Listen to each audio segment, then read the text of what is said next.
Hello साथियों, आप सभी का स्वागत है मेरे यूट्यूब प्लेटफॉर्म पर। तो साथियों, आज हम बात करते हैं आमेर के कछवा वंश में। तो ये मेरे राजस्थान इतिहास की जो है पहली क्लास है। इससे पहले कोई क्लास नहीं हुई इतिहास की। इससे पहले जिला दर्शन की 2 वीडियो है, प्रतापगढ़ और जैसलमेर का डाल दिया है।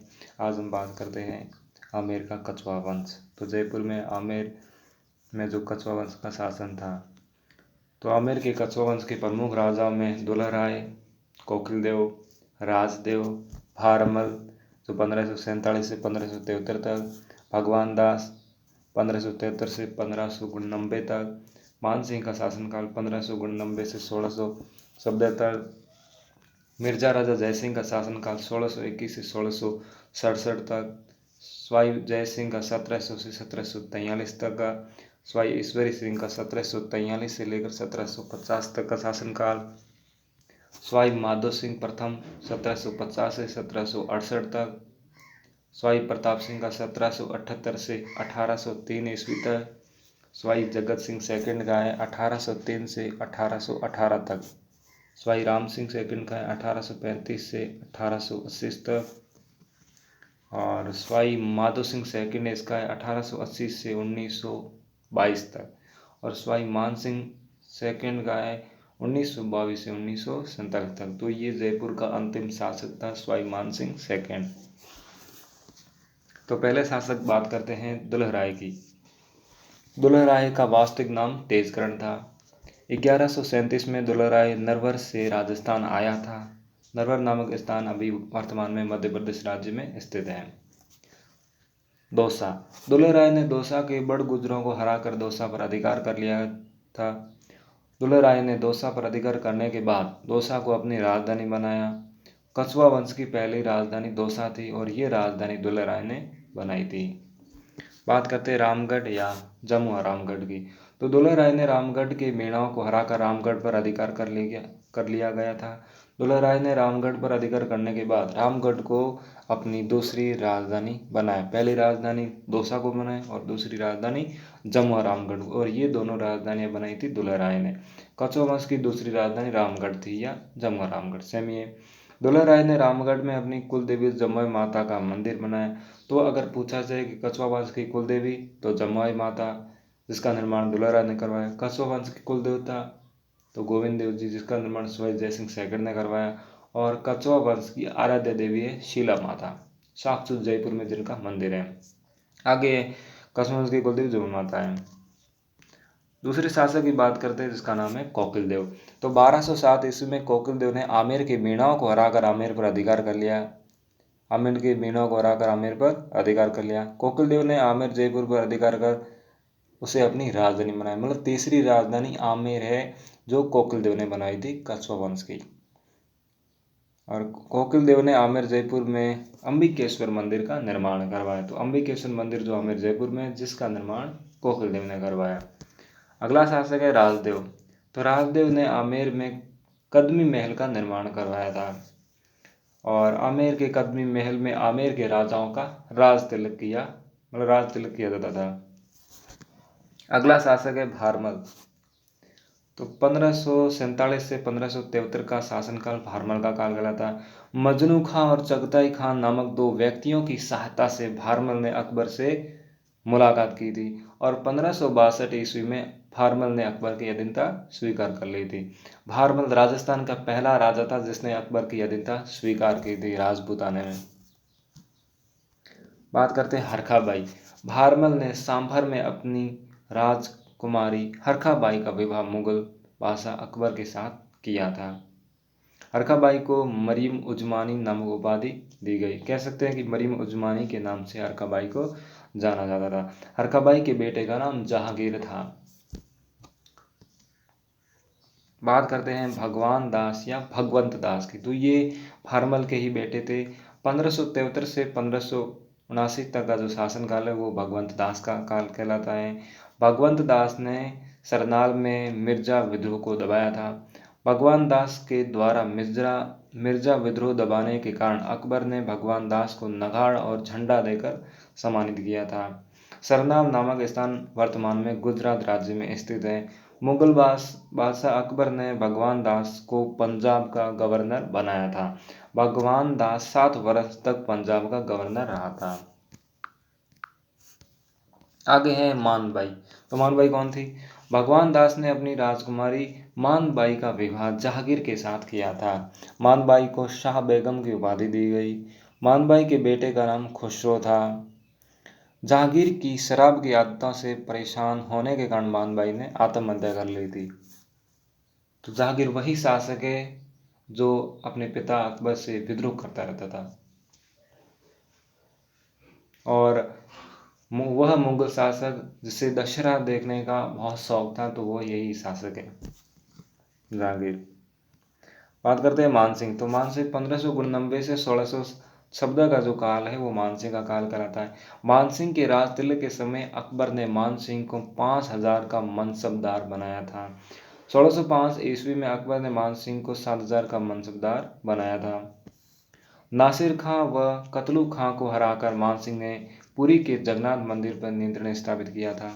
मुगल बादशाह अकबर ने मानसिंह को काबुल, बंगाल और बिहार का गवर्नर बनाया था। महाराष्ट्र में एलिचपुर नामक स्थान पर मानसिंह की मृत्यु हुई थी। बात करते हैं काबुल का गवर्नर कब बनाया था? 1581 से लेकर 1586 तक अकबर ने मानसिंह को काबुल का गवर्नर बनाया था। मानसिंह 1581 से 1586 तक काबुल का गवर्नर रहा था। मानसिंह ने काबुल में मिर्जा हाकिम के विद्रोह को दबाया था। मानसिंह ने काबुल में 5 काबुलों को हराया था, इसलिए मानसिंह ने आमेर के झंडे का रंग पंचरंगा कर दिया। तो अगर क्वेश्चन पूछा जाए कि कछुआ वंश का, या कह सकते हैं आमेर का वह शासक जिसने पंचरंगा ध्वज बनाया था या पंचरंगा झंडा बनाया था, तो वो मानसिंह है। ये क्वेश्चन अक्सर पूछा जाता है। बात करते हैं बंगाल का गवर्नर। तो अकबर ने मानसिंह को बंगाल का गवर्नर बनाया था। मानसिंह ने बंगाल में ढाका के राजा केदार को हराया था। मानसिंह बंगाल के ढाका से शीला माता की मूर्ति यहाँ लाए थे। मानसिंह ने शीला माता की जो मूर्ति आमेर जयपुर में स्थापित करवाई थी, अर्थात मानसिंह ने आमेर में शीला माता के मंदिर का निर्माण करवाया था। शीला माता आमेर के कछुआ वंश की आराध्य देवी कह सकते हैं या इष्ट देवी है। बिहार का गवर्नर।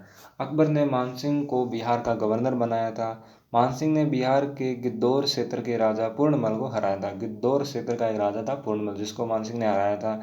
मानसिंह ने बिहार के गया क्षेत्र पर राजा अनंत चेरू को हराया था। एक बिहार का एक गया क्षेत्र है जहाँ पर एक राजा था अनंत चेरू, उनको भी मानसिंह ने हराया था। मानसिंह ने बिहार के खुर्दा क्षेत्र के राजा रामचंद्र देव को भी हराया था। आगे बात करते हैं मानसिंह की सांस्कृतिक उपलब्धियाँ क्या है। नगर, किले और मंदिर, इन तीनों के बारे में जिक्र करते हैं।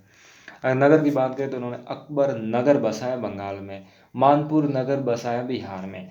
अकबर नगर बंगाल। मानसिंह ने बंगाल में अकबर नगर की स्थापना की थी। मानसिंह के द्वारा बंगाल में बसाए गए अकबर नगर को वर्तमान में राजमहल के नाम से जाना जाता है। एक राजमहल राजस्थान में टोंक में भी है।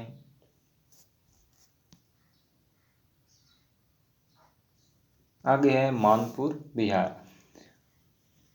मानसिंह ने बिहार में मानपुर नगर की स्थापना की थी। अगर किलों में बात की जाए तो रोहतासगढ़ का किला जो बिहार में स्थित है, आमेर का किला जयपुर, इन दोनों किलों का निर्माण किसने करवाया? मानसिंह ने करवाया। रोहतासगढ़ का किला बिहार है। मानसिंह ने बिहार में रोहतासगढ़ के किले का निर्माण करवाया था। आमेर के किले का निर्माण मानसिंह ने करवाया था। और आमेर का किला जो है यूनेस्को की विश्व धरोहर सूची में शामिल किया गया है। इसके साथ ही 21 मई 2013 को राजस्थान के लगभग 5 किलों को यूनेस्को की विश्व धरोहर सूची में शामिल किया गया। जैसलमेर का किला, गागरोन का किला, रणथंभौर का किला, चित्तौड़गढ़ का किला और कुंभलगढ़ का किला। इसके साथ ही ये आमेर का किला, 6 किले हैं जो यूनेस्को की विश्व धरोहर सूची में शामिल हैं। आगे अगर मंदिरों का बात की जाए, मंदिरों की, तो भवानी शंकर मंदिर का निर्माण बेकटपुर बिहार में करवाया। महादेव मंदिर का निर्माण गया बिहार में करवाया। राधा गोविंद मंदिर का निर्माण इन्होंने वृंदावन उत्तर प्रदेश में करवाया। जगत श्रोमणी मंदिर, बिल्कुल जगत श्रोमणी मंदिर का निर्माण आमेर में इनकी पत्नी कनकावती ने करवाया, अपने पुत्र जगत सिंह की याद में, जिसकी असमय मृत्यु हो जाती है तो उनकी याद में जगत श्रोमणी मंदिर का निर्माण करवाया है। और इस मंदिर में जो मूर्ति लगी है, ये वही मूर्ति है जिसकी पूजा मीरा जो है चित्तौड़गढ़ दुर्ग में किया करती थी। आगे है भवानी शंकर मंदिर। तो बेकटपुर बिहार में मान सिंह ने बिहार के बेकटपुर नामक स्थान पर भवानी शंकर मंदिर का निर्माण करा है। और महादेव मंदिर गया बिहार में, इसका निर्माण भी मान सिंह ने करवाया। राधा गोविंद मंदिर जो वर्धमान उत्तर प्रदेश में, इसका निर्माण भी मान सिंह ने करवाया। जगत श्रोमणी मंदिर, तो मान सिंह की रानी कनकामती ने अपने बेटे जगत सिंह की याद में जगत श्रोमणी मंदिर का निर्माण कराया। जगत श्रोमणी मंदिर में भगवान श्री कृष्ण की मूर्ति है और ये वही मूर्ति है जिसकी पूजा मीराबाई चित्तौड़गढ़ दुर्ग में किया करती थी। चित्तौड़गढ़ से भगवान श्री कृष्ण की मूर्ति यहाँ मान सिंह लेकर आया था। बात करते हैं मान सिंह के दरबारी विद्वानों की। तो पुंडरीक विठल था, राय मुरारी दास था और जगन्नाथ था। अगला है पुंडरीक विठल। पुंडरीक विठल आमेर के राजा मानसिंह का दरबारी विद्वान था। पुंडरीक विठल के द्वारा कुछ पुस्तकें लिखी गई जिसमें रागमाला है, राग मंजरी है, राग चंद्रोदय है और नर्तन निर्णय है। आगे है रागमाला। तो पुंडरीक विठल के द्वारा रागमाला लिखी गई, राग मंजरी लिखी गई, राग चंद्रोदय लिखी गई और नर्तन निर्णय लिखी गई। आगे है राय मुरारी दास। ये भी इनका एक विद्वान था, कह सकते हैं दरबारी कवि था। तो राय मुरारी दास आमेर के राजा मानसिंह का दरबारी विद्वान था। राय मुरारी के द्वारा मान प्रकाश नामक पुस्तक लिखी गई। कौन सी? मान प्रकाश नामक पुस्तक लिखी गई। अगला है जगन्नाथ। बात करते हैं जगन्नाथ की। जगन्नाथ आमेर के राजा मान सिंह का दरबारी विद्वान था। तो आमेर का राजा मान सिंह, उनका दरबारी विद्वान कौन था? जगन्नाथ था। जगन्नाथ के द्वारा मान सिंह कीर्ति मुक्तावली नामक पुस्तक, मान सिंह कीर्ति मुक्तावली पुस्तक जगन्नाथ ने लिखी थी। मान सिंह की उपाधियां थी मिर्जा राजा की और फरजंद की, 2 उपाधियां दी गई। आगे है मिर्जा राजा की उपाधि किसने दी थी? तो आमेर के राजा मान सिंह को मिर्जा राजा की उपाधि दी गई थी। फरजंद की उपाधि भी मान सिंह को दी गई थी। फरजंद की उपाधि अकबर ने दी थी और इसका जिसका अर्थ होता है बेटा। बात करते हैं मिर्जा राजा जयसिंह। 1621 से 1667 तक का जो शासनकाल है वो मिर्जा राजा जयसिंह का है। तो आमेर जयपुर के कछवा वंश के राजाओं में सबसे लंबा शासनकाल जो है मिर्जा राजा जयसिंह का था। मिर्जा राजा जयसिंह 3 मुगल बादशाहों के समकालीन थे। कह सकते हैं कि 3 मुगल बादशाहों की सेवा की थी, अर्थात जहांगीर की, शाहजहां की और औरंगजेब की, इन तीनों की कर चुका था। मुगल बादशाह जहांगीर ने मिर्जा राजा जयसिंह को महाराष्ट्र के अहमदनगर के मलिक अंबर के खिलाफ भेजा था। मुगल बादशाह शाहजहां ने मिर्जा राजा जयसिंह को मिर्जा राजा की उपाधि दी थी। मिर्जा राजा की उपाधि और फरजंद की उपाधि अकबर ने दी थी। और फरजंद का अर्थ होता है बेटा। आगे है शाहजहां ने मिर्जा राजा जयसिंह को कंधार अभियान पर भेजा था। कंधार अफगानिस्तान में स्थित एक नगर कंधान है, कंधान कह सकते हैं या कंधार, ये अफगानिस्तान में स्थित है। मुगल बादशाह औरंगजेब ने मिर्जा राजा जयसिंह को शिवाजी के खिलाफ भेजा था। महाराष्ट्र के बुरहानपुर में मिर्जा राजा जयसिंह की मृत्यु हुई थी 1617 में और 1615 में अकबर की मृत्यु। आगे है पुरंदर की संधि कब हुई थी? तो 1665 में ये संधि होती है। पुरंदर की संधि 1665 में शिवाजी तथा मिर्जा राजा जयसिंह के मध्य होती है। पुरंदर की संधि में मिर्जा राजा जयसिंह मुगल बादशाह औरंगजेब की तरफ से संधि करता है। निकोली मनुषी ने अपनी पुस्तक हिस्टोरिया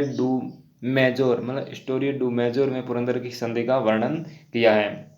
निकोल मनुषी इटली का निवासी था। कहाँ का निवासी था? निकोल मनुषी इटली का निवासी था। बात करते हैं मिर्जा राजा जयसिंह की सांस्कृतिक उपलब्धियों की।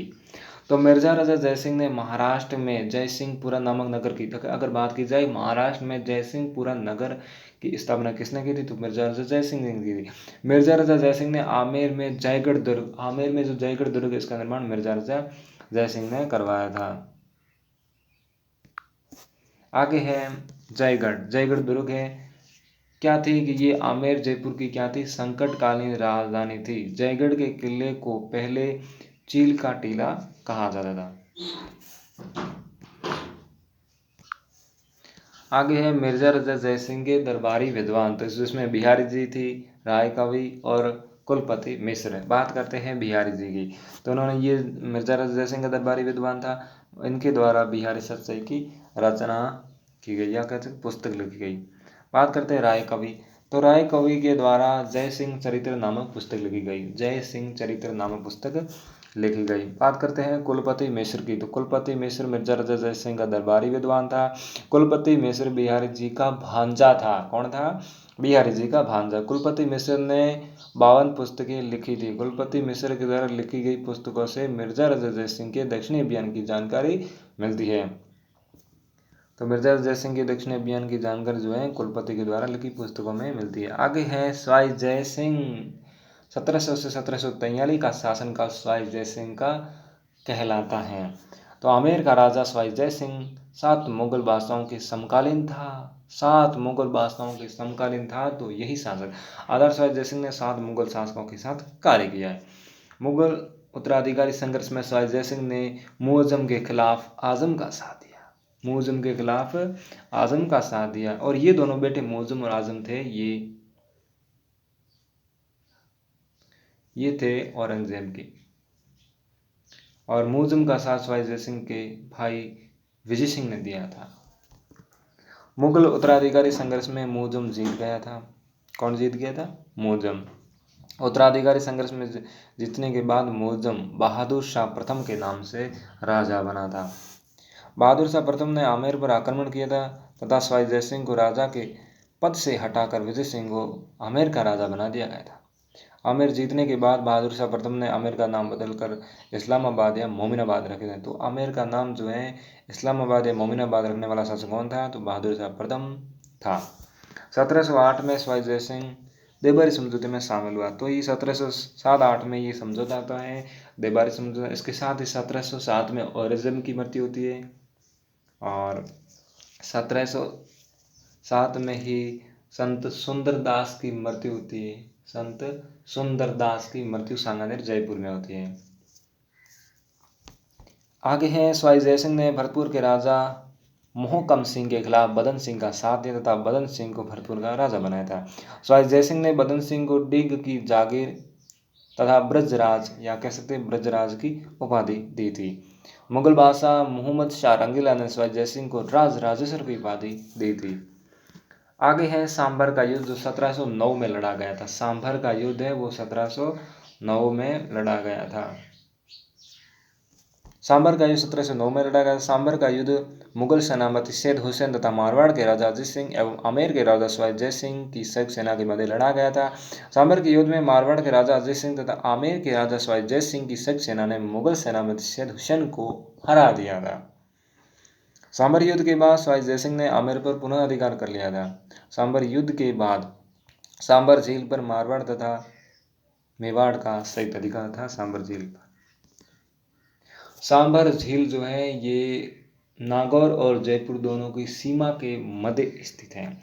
आगे है गगवाना का युद्ध जो 1741 में लड़ा गया था। गगवाना का युद्ध 1741 में आमेर के गगवाना नामक स्थान पर, आमेर का गगवाना स्थान है जहां पर 1741 में लड़ा गया था। गगवाना का युद्ध मारवाड़ के राजा अभय सिंह और बीकानेर के राजा जोरावर सिंह के मध्य लड़ा गया था। गगवाना के युद्ध में स्वाई जय सिंह ने बीकानेर के राजा जोरावर सिंह का साथ दिया तथा अभय सिंह को हराया था। आगे है मालवा का गवर्नर। तो स्वाई जय सिंह को 3 बार मालवा का गवर्नर बनाया था। आगे है पिलसूद का युद्ध 1715 में लड़ा जाता है। पिलसूद का युद्ध 10 मई 1715 में हुआ था।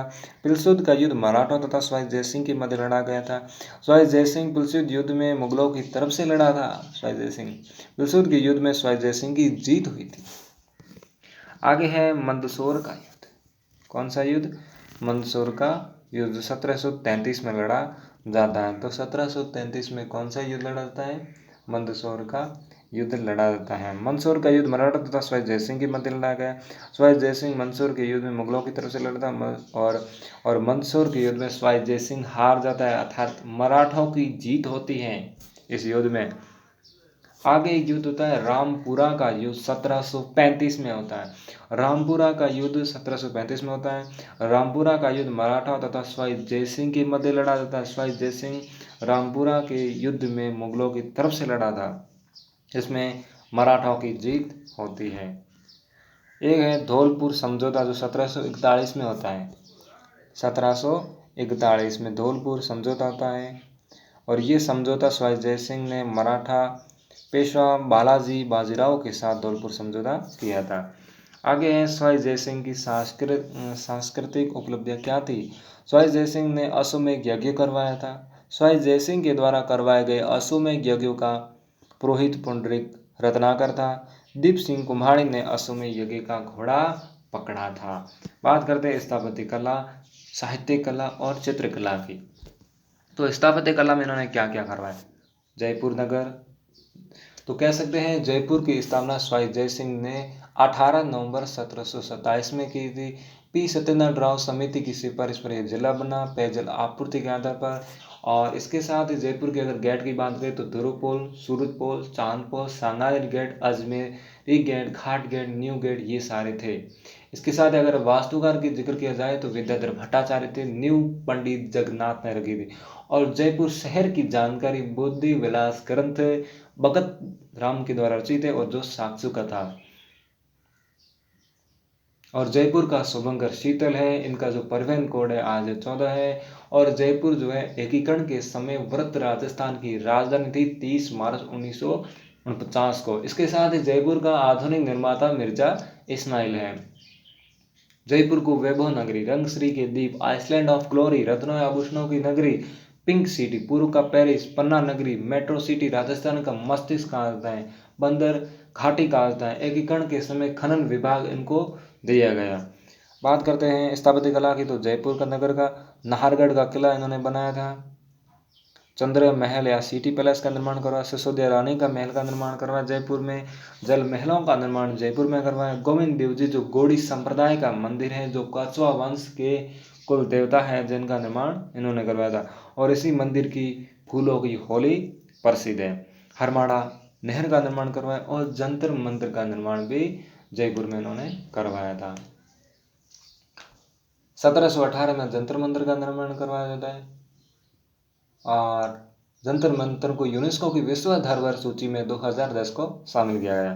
बात करते हैं जयपुर, तो जयपुर की स्थापना स्वाई जयसिंह के द्वारा की गई 18 नवंबर 1727 में की गई। वास्तुकार विद्याधर भट्टाचार्य। और जयपुर शहर की स्थापना में पुर्तगाली ज्योतिषी जेवियर डी सिल्वा की सहायता ली गई थी। जयपुर को कैंटन शहर तथा बगदाद शहर की तर्ज पर बसाया गया था, अर्थात जयपुर को कैंटन शहर तथा बगदाद शहर की तरफ बसाया गया था। कैंटन शहर जो है चीन का एक शहर है और बगदाद है वो ईरान का या इराक का एक शहर है। जयपुर को 9 वर्गों के सिद्धांत पर बसाया गया था।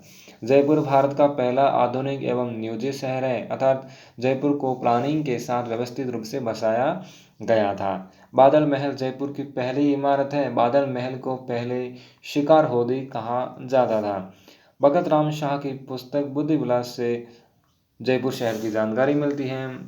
जयपुर कछुआ वंश की चौथी राजधानी थी। पहली राजधानी दौसा, दूसरी जम्मू रामगढ़, तीसरी आमेर और चौथी राजधानी जयपुर थी। 2019 में यूनेस्को ने जयपुर को विश्व धरोहर सूची में शामिल किया 2019 में। आगे है नाहरगढ़ का किला। नाहरगढ़ का किला मराठों के खिलाफ सुरक्षा के लिए बनाया गया था। नाहरगढ़ किले का निर्माण जयपुर के स्वाई जयसिंह के द्वारा किया गया। नाहरगढ़ किले को जयपुर का पहरेदार कह सकते हैं, रक्षा करने वाला किला कहा जाता है। नाहरगढ़ किले का पहले नाम सुदर्शनगढ़ रखा गया था। नाहरगढ़ किले का दूसरा नाम सुदर्शनगढ़ रखा गया था। बात करते चंद्रमहल या सिटी पैलेस की, तो चंद्रमहल का निर्माण जयपुर की स्वाई जयसिंह ने करवाया था। चंद्रमहल का वर्तमान में नाम कह सकते हैं या नया नाम सिटी पैलेस है। चंद्रमहल को सिटी पैलेस कहा जाता है। बात करते हैं सिसोदिया रानी का महल, तो जयपुर के राजा स्वाई जयसिंह के द्वारा अपनी रानी चंद्रकावरी के लिए जयपुर में महल का निर्माण करवाया गया था, जिसे सिसोदिया रानी का महल कहा जाता है। बात करते हैं जल महल की, तो जल महल जयपुर में है। जल महल का निर्माण स्वाई जयसिंह ने करवाया। जल महल जयपुर की मानसागर झील के किनारे स्थित है, या कह सकते झील में स्थित है। जल महल में स्वाई जयसिंह के द्वारा करवाए गए अश्वमेध यज्ञों के ब्राह्मण को ठहराया गया था, तो वो कौन सा जल महल है। गोविंद देव जी का मंदिर जयपुर में, इनका निर्माण स्वाई जयसिंह ने करवाया। गौड़ी संप्रदाय का मंदिर है और खुद को गोविंद देव जी का दीवान मानते थे यहाँ के शासक। आगे है हरमाड़ा नहर का निर्माण जय सिंह ने करवाया था और जयपुर में पेयजल की आपूर्ति के लिए हरमाड़ा नहर का निर्माण करवाया गया था। आगे है जंतर मंतर, तो स्वाई जयसिंह के द्वारा 5 जंतर मंतर का निर्माण करवाया गया था, जैसे जंतर मंतर दिल्ली में, जंतर मंतर जयपुर में है, जंतर मंतर उज्जैन मध्य प्रदेश में है, जंतर मंतर मथुरा उत्तर प्रदेश में है। इसके साथ ही जंतर मंतर काशी वाराणसी उत्तर प्रदेश में भी बनाई थी। बात करते हैं जंतर मंतर दिल्ली की। तो दिल्ली में जंतर मंतर का निर्माण जयपुर के स्वाई जय सिंह ने करवाया, और दिल्ली का जंतर मंतर सबसे पहला जंतर मंतर है, मतलब स्वाई जय सिंह ने सबसे पहले जंतर मंतर का जो निर्माण है वो दिल्ली में करवाया। आगे हैं जंतर मंतर जयपुर वाला, इसका निर्माण स्वाई जय सिंह ने करवाया। और जयपुर का जंतर मंतर दूसरा बड़ा जंतर मंतर है। 2010 में यूनेस्को ने जयपुर के जंतर मंतर को यूनेस्को की विश्व धरोहर सूची में शामिल किया गया। बात करते हैं जंतर मंतर उज्जैन मध्य प्रदेश में है। तो मध्य प्रदेश के उज्जैन शहर में जंतर मंतर का निर्माण स्वाई जय सिंह ने करवाया। जंतर मंतर मथुरा में भी है, जिसका निर्माण स्वाई जय सिंह ने करवाया। इसके साथ ही जंतर मंतर काशी वाराणसी में है, जिसका काशी को ही वाराणसी कहा जाता है, तो उसका निर्माण स्वाई जय सिंह ने करवाया।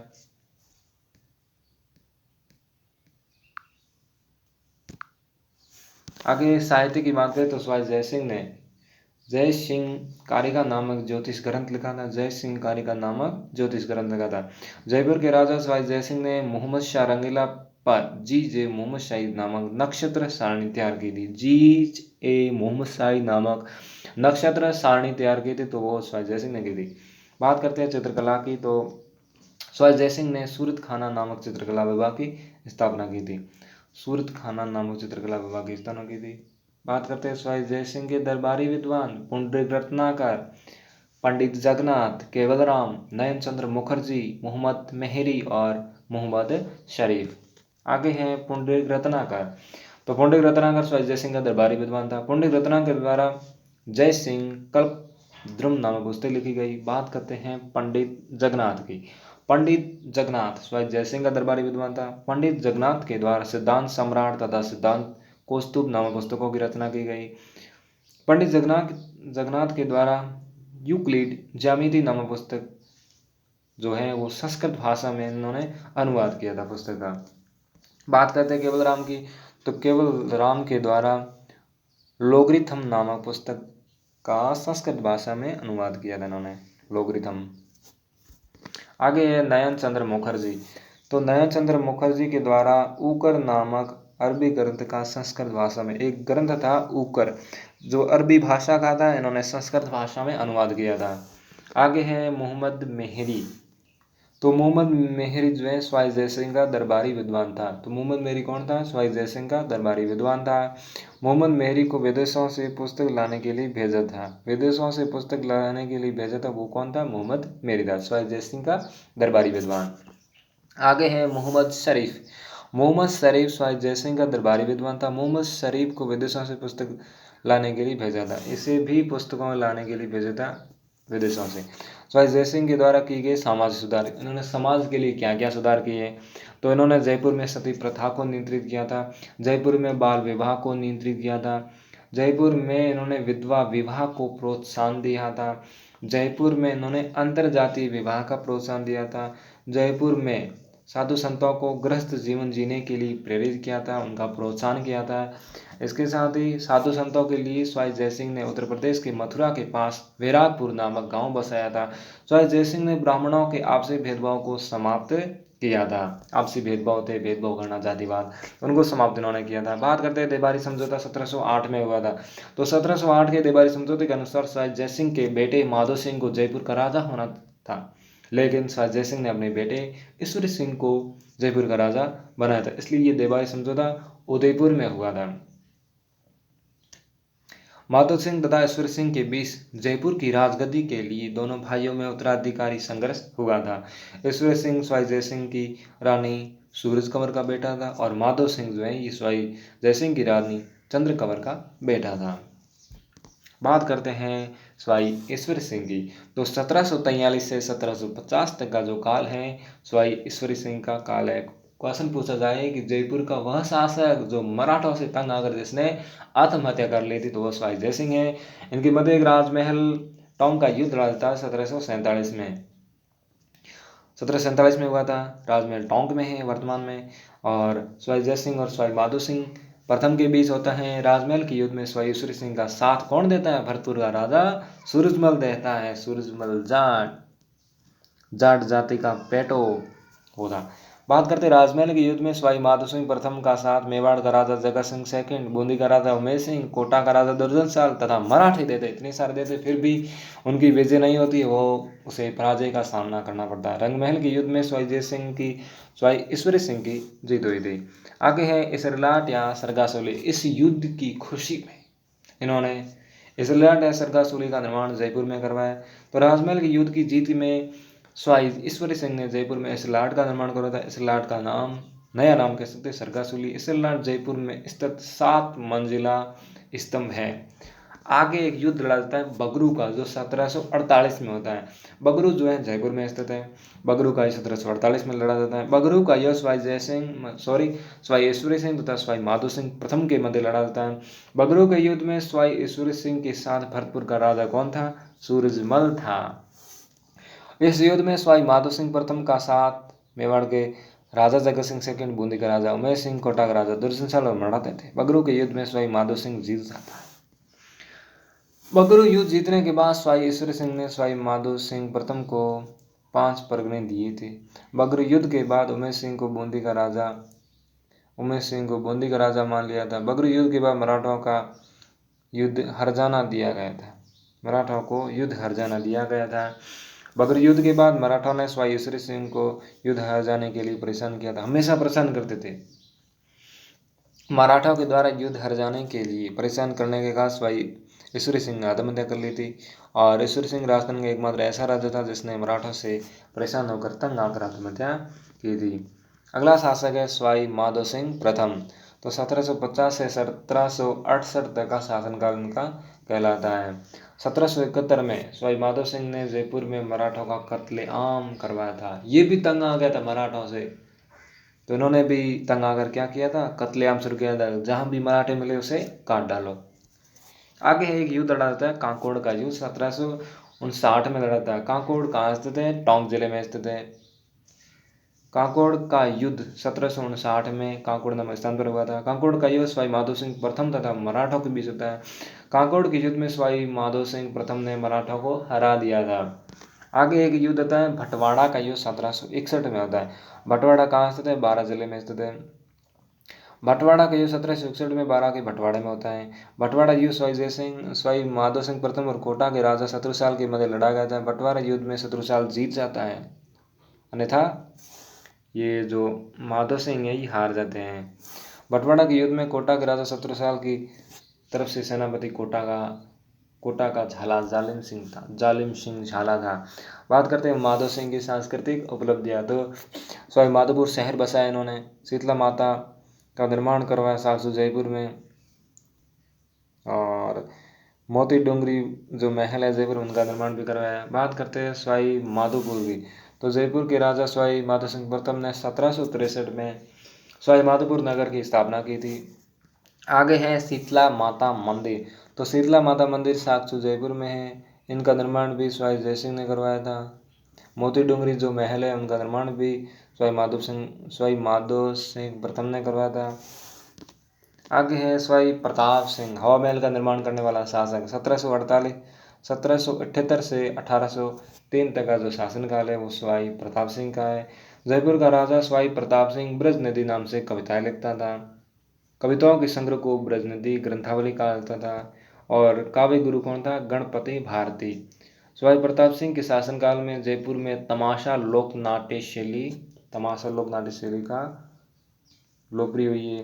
तमाशा नामक लोक नाट्य के लिए बंशीधर भट्ट को महाराष्ट्र से जयपुर बुलाया गया था। मतलब ये तमाशा लोक नाट्य शैली जो है महाराष्ट्र की ये प्रसिद्ध है, लेकिन जयपुर में इनको लाने का कार्य जो है इन्होंने किया था। सवाई प्रताप सिंह के दरबार में 22 कलाकार विद्वान थे। कह सकते हैं 22 कलाकार या विद्वानों को गंधर्व बाईसी या प्रताप बाईसी कहा जाता था। सवाई प्रताप सिंह ने 22 कलाकार या विद्वानों के लिए गुणीजन खाना नामक विभाग बनाया था। चांद का कौन था? चांद का सवाई प्रताप सिंह का संगीत गुरु था। चांद खां, सवाई प्रताप सिंह ने चांद खां को बुद्ध प्रकाश की उपाधि दी थी। चांद खां के द्वारा स्वर सागर नामक पुस्तक लिखी गई। कौन सी पुस्तक लिखी गई? स्वर सागर नामक पुस्तक लिखी गई।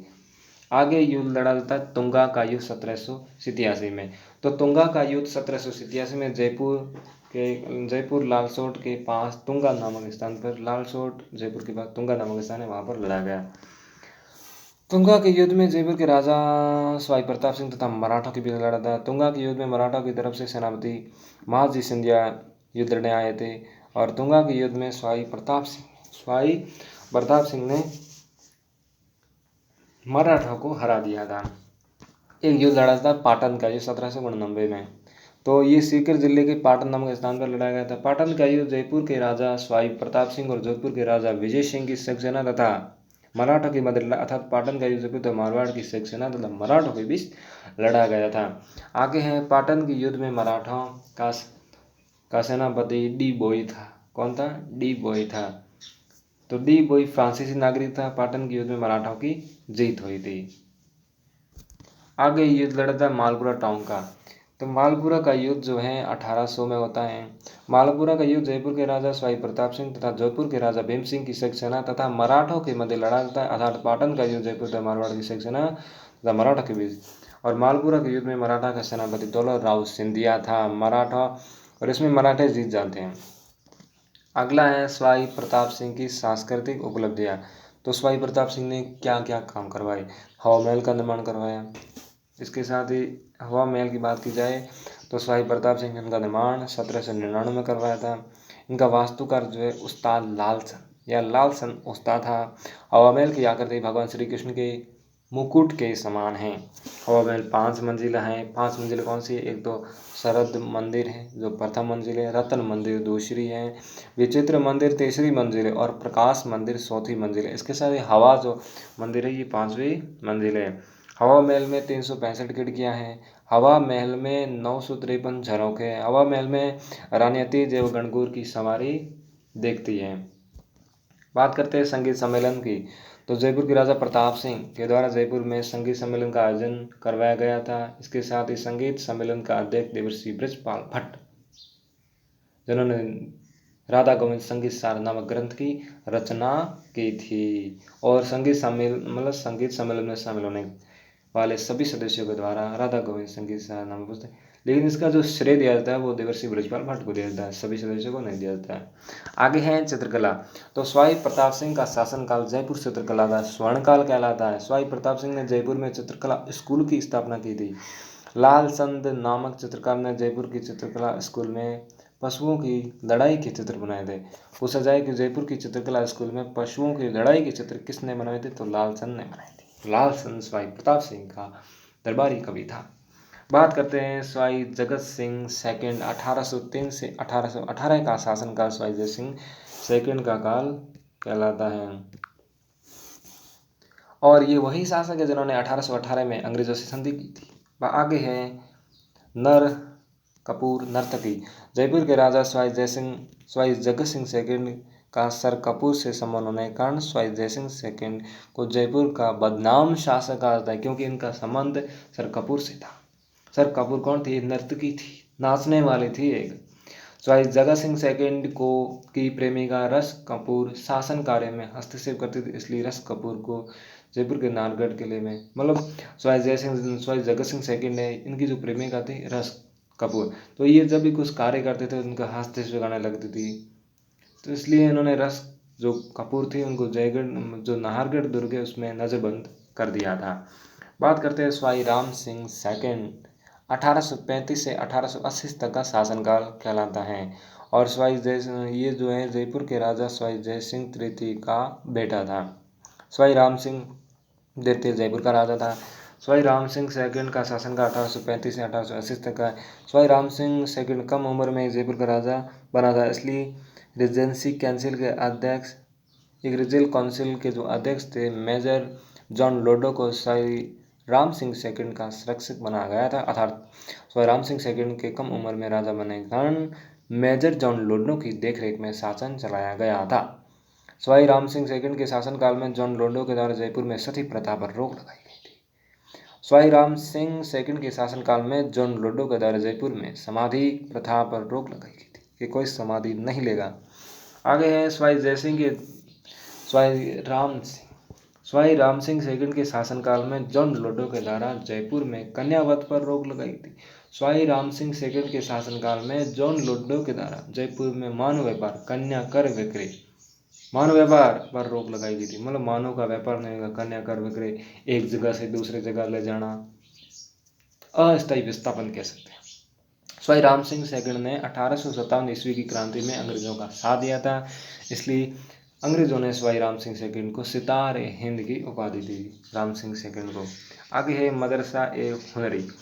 1857 में राज्य में कला एवं संस्कृति के विकास के लिए स्वाई राम सिंह सेकंड ने जयपुर में मदरसा ए हुनरी नामक संस्थान की स्थापना की थी।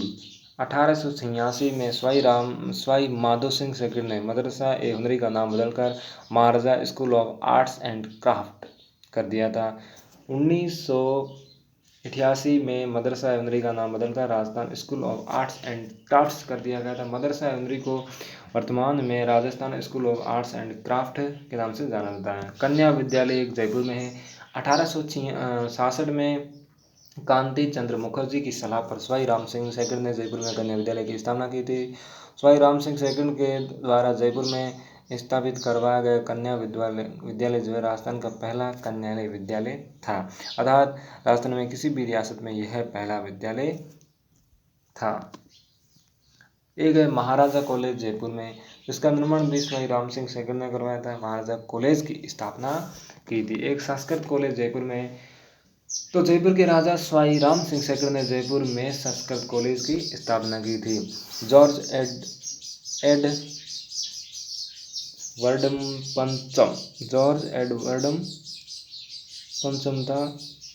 एडवर्ड पंचम। तो 1868 में ब्रिटिश शासक था जॉर्ज एडवर्ड पंचम के जयपुर आगमन के समय स्वाई राम सिंह सेकंड जयपुर में गुलाबी रंग या गेरुआ रंग करवाया था, और जॉर्ज एडवर्ड पंचम ने जयपुर को गोल्डन बर्ड करवाया। तो गेरुआ रंग से उन्होंने रंगवाया था, वो राम सिंह सेकंड ही शासक थे, और अल्बर्ट के आगमन पर ये हुआ था।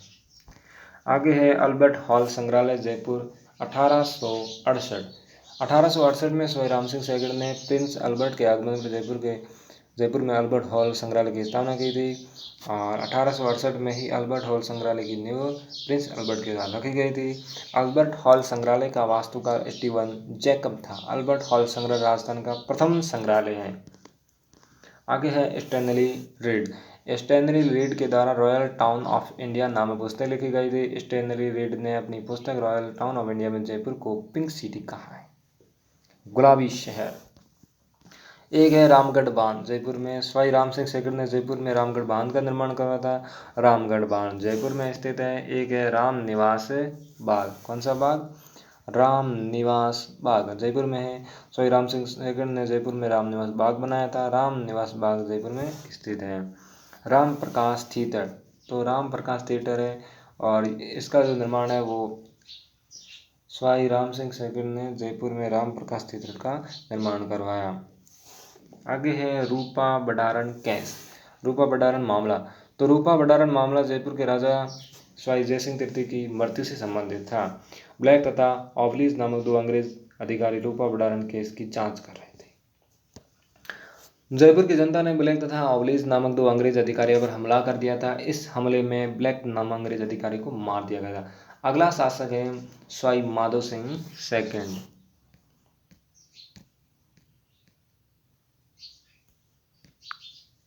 कौन है? स्वाई माधो सिंह सेकंड है। तो स्वाई माधो सिंह सेकंड 1880 से 1922 तक इनका शासनकाल है। ये जयपुर के राजा थे और शासनकाल हो गया, और इसे बब्बर शेर कहा जाता था। इस शासक को क्या कहा था? स्वाई माधो सिंह सेकंड को बब्बर शेर कहा जाता था। स्वाई माधो सिंह सेकंड ने अपनी 9 दासियों के लिए जयपुर के नाहरगढ़ में एक जैसे 9 महल, कोई कहता है 9 रानियों के लिए, दासियों के लिए या रानियों के लिए नाहरगढ़ में एक जैसे 9 महलों का निर्माण करवाया। स्वाई माधो सिंह सेकंड ने बनारस हिंदू यूनिवर्सिटी की स्थापना के लिए मदन मोहन मालवीय को 5 लाख रुपए की आर्थिक सहायता दी थी। 1904 में सवाई माधव सिंह सैगड़ ने जयपुर में डाक व्यवस्था की शुरुआत की थी। तो जयपुर में डाक व्यवस्था की शुरुआत 1904 में की गई थी।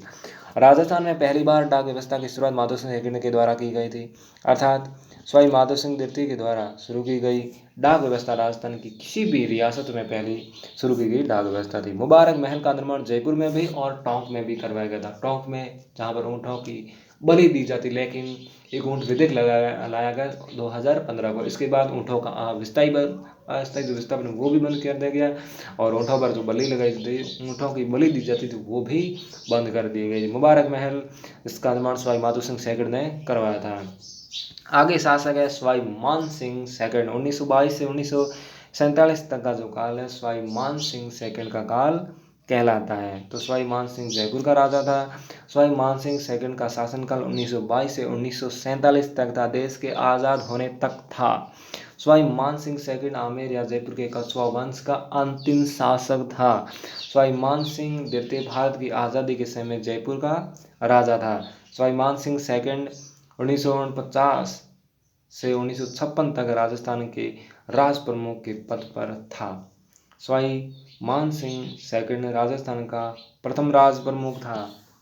सवाई मान सिंह सैगड़ राजस्थान का अंतिम राज प्रमुख था। सवाई मान सिंह सैगड़ राजस्थान का एकमात्र राज प्रमुख था। बात करते हैं गायत्री देवी की।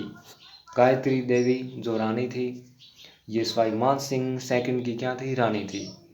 गायत्री देवी 1962 में आम चुनाव जीतकर लोकसभा सदस्य बनी थी। गायत्री देवी ने 1962 में स्वतंत्र पार्टी से चुनाव लड़ा था। गायत्री देवी राजस्थान में पहली महिला लोकसभा सदस्य थी। गायत्री देवी की आत्मकथा the princess remembers. Gayatri Devi की मृत्यु 29 जुलाई 2009 को हुई थी, और 2009 में ही जैसलमेर पर 5 रुपये का डाक टिकट जारी किया गया था। आगे है मिर्जा इस्माइल कौन था? तो मिर्जा इस्माइल प्रधानमंत्री था जयपुर का। सवाई मान सिंह सैगड़ के समय मिर्जा इस्माइल को आधुनिक जयपुर का निर्माता कहा जाता है। अगर हम बात करते हैं जयपुर की, तो क्या क्या है जयपुर? तो जयपुर का शुभंकर क्या है? शीतल है।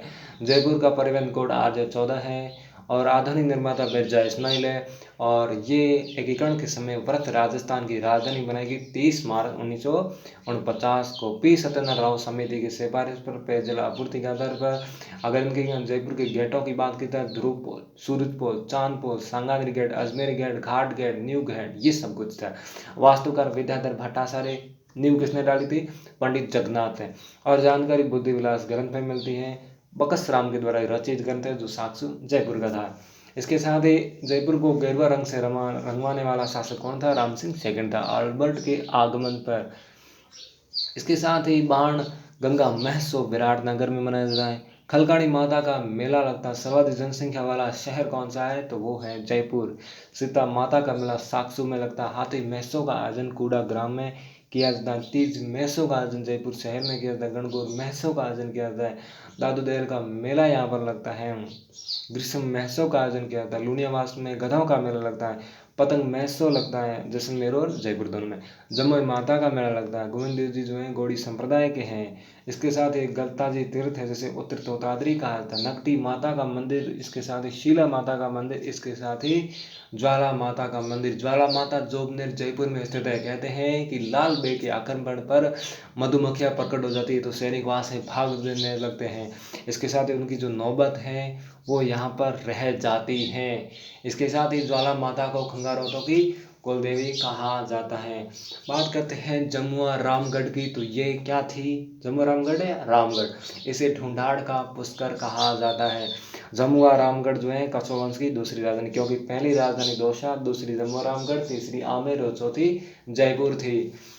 इसके साथ ही अर्जुनलाल सेठी का जन्म हुआ था, जिसे राजस्थान का दधीसी कहा था। जनजागृति का जनक कहा था। वर्धमान विद्यालय की इन्होंने स्थापना की थी। बात करते हैं आमेर की, तो आमेर में ही शीला देवी का मंदिर स्थित है। आमेर में ही जगत श्रोमणी का मंदिर स्थित है। आमेर की मीरा बालाबाई को कहा था। कौन थी बालाबाई?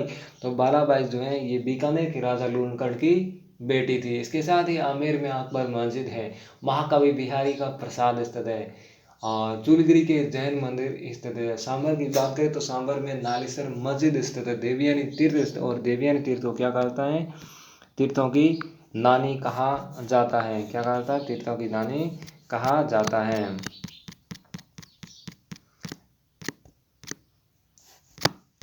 इसके साथ अगर बात की जाए जयपुर की, तो गुरु नानक संस्थान स्थित है। तिलम का मुख्यालय है। एक शहर है जिसका नाम है आचरोल। तो एकमात्र जहाँ पर इंदिरा गांधी का मंदिर स्थित है, जिसे लेजर कॉम्प्लेक्स सिटी कहा जाता है। सर्वाधिक चने का उत्पादन कहाँ होता है? जयपुर में होता है।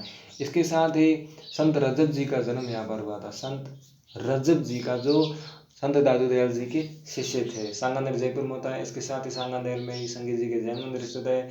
और 1707 में संत सुंदरदास जी की मृत्यु यहाँ पर होती है। संत सुंदरदास जी जिन्होंने दादूपत में नागा मत का प्रवर्तन किया था।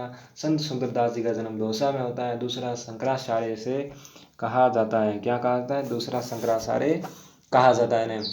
इसके साथ ही जयपुर का एक शहर है शाहपुरा, जहाँ पर क्या स्थित है? संजय उद्यान मरगवन और अशोक विहार मरगवन स्थित है। ईश्वरी सिंह ये शासक था, जैसे जागृत देव भूमिदेव के नाम से था। जयपुर का वर्तमान शासक कौन था? तो जगत सिंह था। और ईश्वरी सिंह ने ही सिलाड़ या सरदासुली का निर्माण करा। गेटोर की क्षत्रिय है, जयपुर के शासकों की है। संसद रानी का महल स्थित है। कनक वर्धमान स्थित है। मीना बावड़ी स्थित है। कैनवास का चित्र किससे कहा जाता है? तो नाथूलाल शर्मा को कहा जाता है। ये भी जयपुर के हैं। 12 भाइयों का चौराहा स्थित है। नाहरगढ़ चौराहा को कहा जाता है। इसकी सारी डोंगरी की बात करें तो भीम डोंगरी, बीजक की डोंगरी, गणेश डोंगरी, सील की डोंगरी। एक सभ्यता अगर बात की जाए तो जोधपुरा सभ्यता है, जो जयपुर में स्थित है। हाथी दांत के अवशेष मिले हैं। क्या मिले हैं? हाथी दांत के अवशेष मिले। अल्बर्ट हॉल स्थित है। प्रथम राजकीय संग्रहालय स्थित है। केसर भंडारण का बाग स्थित है। पेपरवेट संग्रहालय स्थित है। प्रथम वर्ल्ड ट्रेड पार्क जयपुर में स्थित है। जल महल स्थित, देश का पहला वैक्स वार म्यूजियम स्थित है। सिटी पैलेस, प्रथम निवास महल जैसे कहा जाता है, जिसका निर्माण प्रताप सिंह ने कराया था। प्रथम मुस्लिम महिला छात्रावास जयपुर में स्थित है। जयपुर का दूसरा शराब मुक्त गांव है तो वो रोजदा है। प्रथम सीमन बैंक स्थित है। अमर ज्योति स्मारक स्थित है। राजस्थान संगीत संस्थान स्थित है। जयपुर को मेट्रो सिटी कहा जाता है। इसके साथ ही बसेज जो है, जहाँ पर प्रथम ग्राम न्यायालय की स्थापना की गई। पहला होम्योपैथी विश्वविद्यालय स्थित है। 28 पाँव की रजाई जयपुर की प्रसिद्ध है। राजस्थान का एकमात्र कल की मंदिर जयपुर में। पन्ना मंडी जयपुर में। नाटाणी का बाग भी जयपुर में। दुग्ध पैकिंग स्टेशन जयपुर में। इसके साथ ही कांच हवेली है, वो भी जयपुर में। तो कांच हवेली कहाँ स्थित है? जयपुर में स्थित है। कांच हवेली स्थित है। और BL सोनी जो है प्रथम पुलिस कमिश्नर थे। इसके साथ ही जयपुर में